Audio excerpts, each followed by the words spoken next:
channel Ngulik Horor.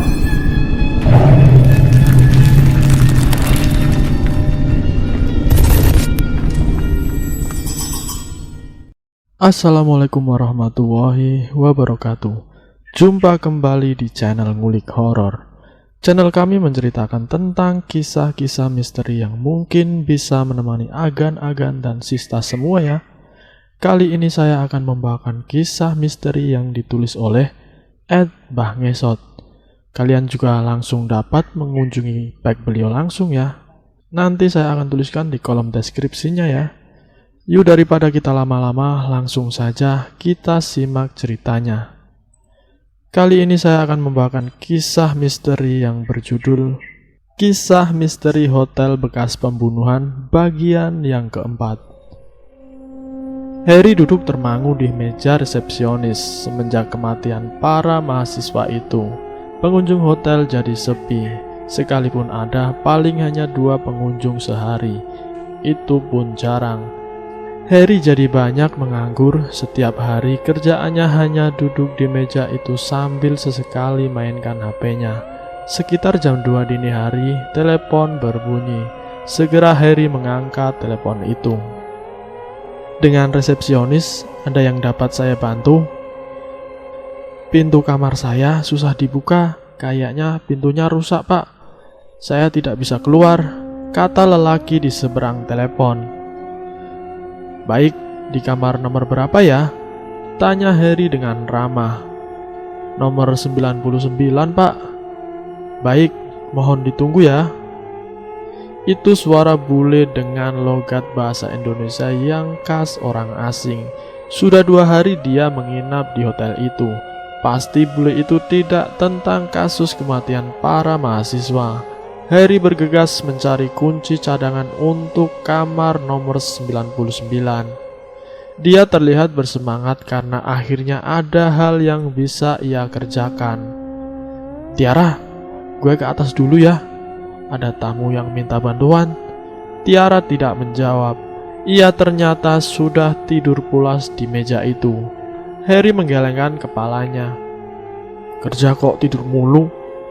Gumam Harry.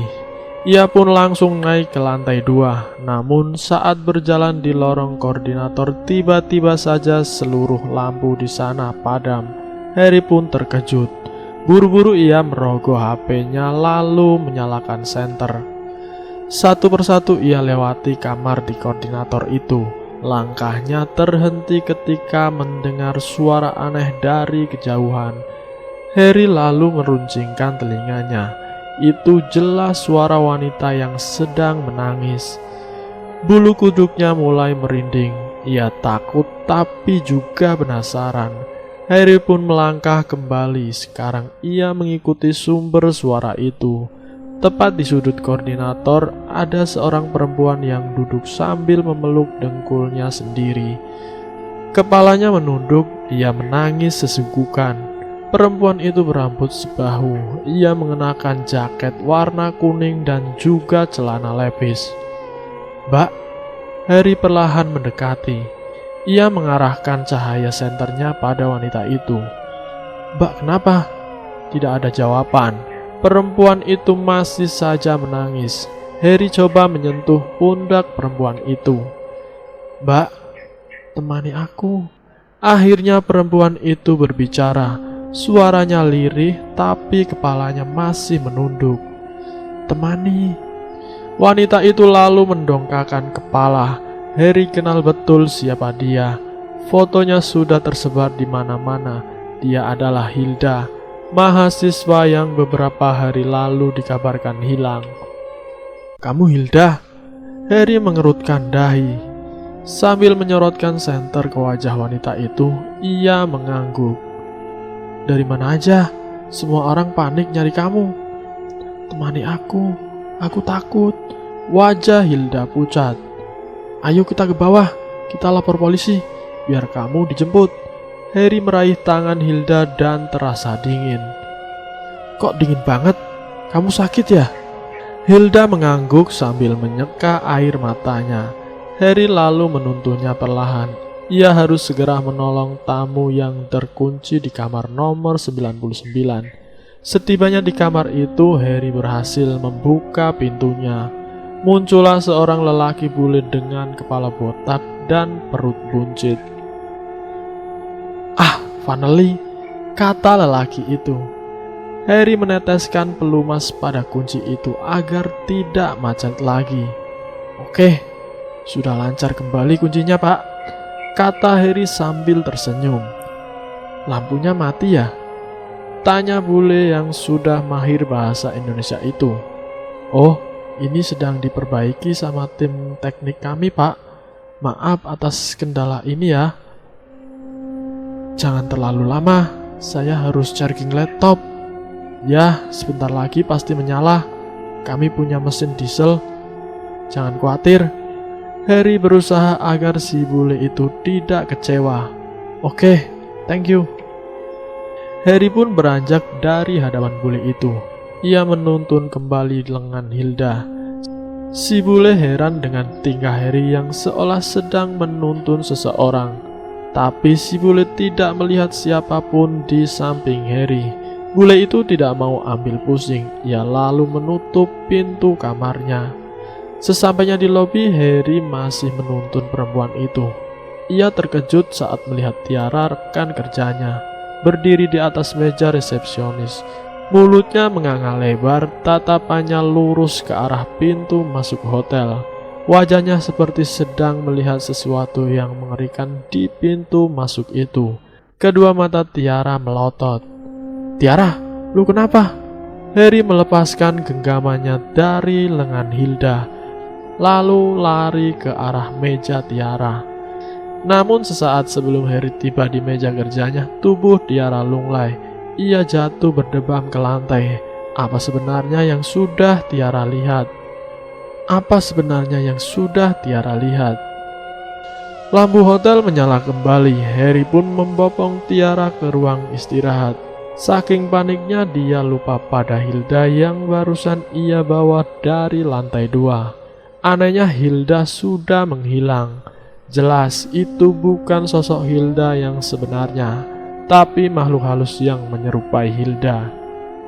"Tadi lu lihat apa?" tanya Harry setelah Tiara siuman. "Lu bener, Har, ada setan di hotel ini." Harry terkejut mendengar pernyataan Tiara. "Apa yang lu lihat barusan?" "Cewek, mukanya penuh darah.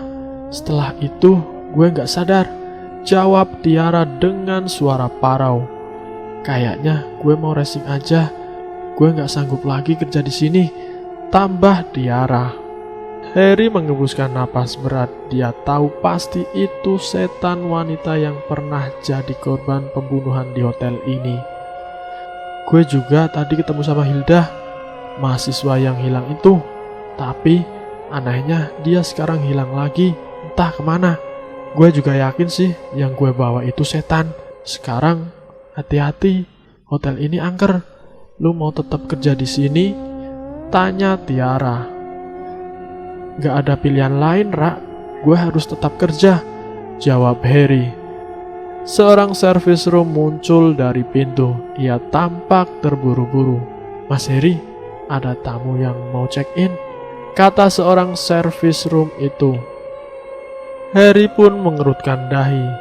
Dia heran tumben sekali ada tamu tengah malam seperti ini. Ia pun bergegas ke meja kerjanya. Di sana ada seseorang lelaki yang penampilannya kumal. Ia menggunakan topi koboi, menenteng senapan angin, dan menggendong tas ransel. Pakaiannya kotor penuh bercak lumpur yang mengering. Lelaki itu seperti baru saja pulang dari ekspedisi hutan belantara. Di samping lelaki itu ada seorang perempuan yang umurnya berkisaran 21 tahun.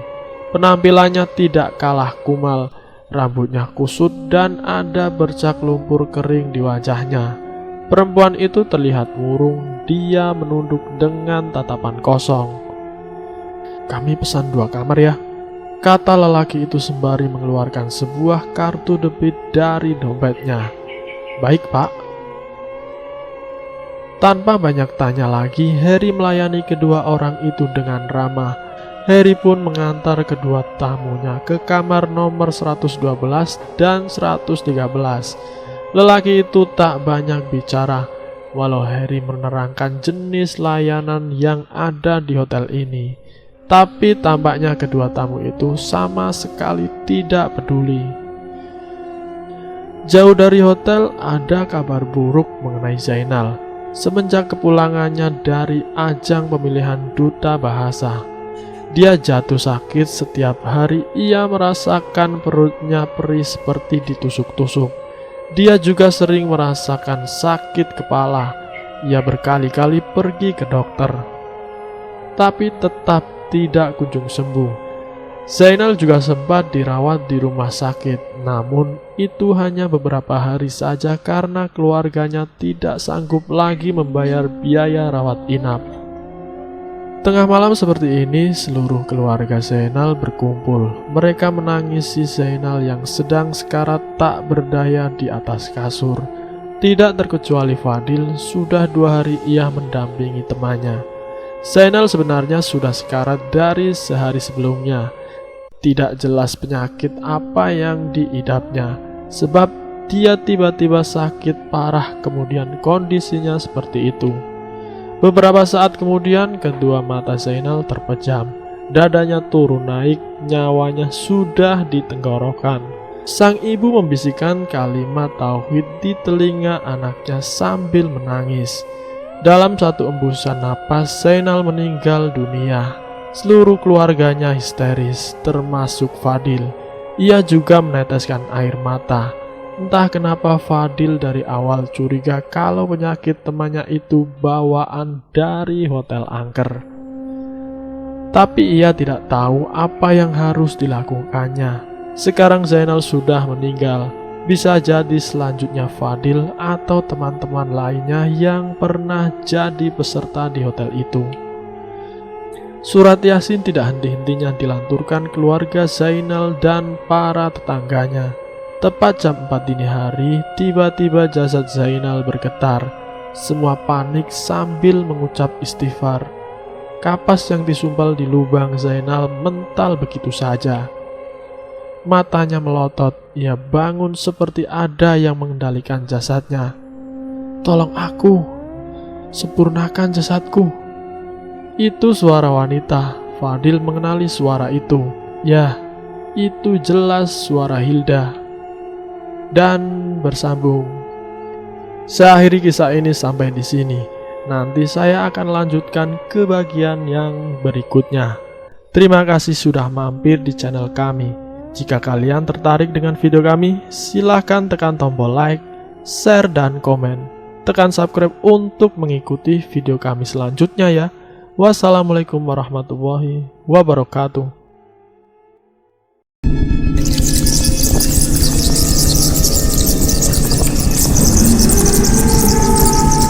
Selamat datang di channel Ngulik Horor.